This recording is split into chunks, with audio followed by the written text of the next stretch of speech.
Hello, അസ്സലാമു അലൈക്കും. നമ്മൾ ഇഡ്ഡലി ചെമ്പിൽ മുട്ട മസാല ആക്കാൻ വേണ്ടി മുട്ട ഇഡ്ഡലി ചെമ്പിലേക്ക് പാർന്ന് ഇഡ്ഡലി ചുടുന്ന ഓരോ ഇതിലും പാർന്ന് കൊടുത്തിട്ടുണ്ട്. ഒരു 10 മിനിറ്റ് കഴിഞ്ഞിട്ട് എടുത്ത് നോക്കാം.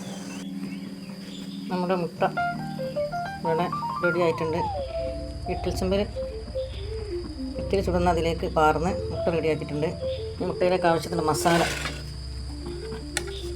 ഉണ്ടാക്കി വെച്ചിട്ടുണ്ട്. മസാലയ്ക്ക് കാശ്മീരി മുളകും പൊടി 1 സ്പൂണ്, മല്ലിപ്പൊടി 1/2 സ്പൂണ്, ഗരം മസാലപ്പൊടി 1/2 സ്പൂണ്, സാദാ മുളകും പൊടി 1/2 സ്പൂണ്, ചിക്കൻ മസാലപ്പൊടി, വെളിച്ചെണ്ണ, ഉപ്പ്. ഇത് വെളിച്ചെണ്ണ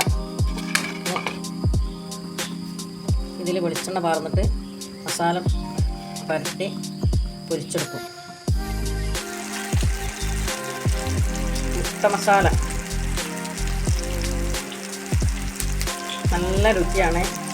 ഇങ്ങനെ മസാല വരട്ടി ഇങ്ങനെ ഇഡ്ഡലി ചെമ്പിൽ ആവിയിൽ വേവിച്ചിട്ട് ഇങ്ങനെ മസാല വരട്ടി ഇങ്ങനെ ഇതാക്കിയാൽ നല്ല ടേസ്റ്റിയാണ്. ഇങ്ങനെ ഒന്ന് ചെയ്ത് നോക്കണേ എല്ലാവരും. നമ്മുടെ മുട്ട മസാല ഇവിടെ റെഡി ആയിട്ടുണ്ട്. ഈ വീഡിയോ നിങ്ങൾക്ക് ഇഷ്ടപ്പെട്ടാൽ ലൈക്ക് ചെയ്യൂ, സബ്സ്ക്രൈബ് ചെയ്യൂ. ഓക്കെ, മറക്കല്ലേ. വീണ്ടും അടുത്ത വീഡിയോയുമായി വരുന്നത് വരെ ടാറ്റാ ബൈ ബൈ. ഓക്കെ.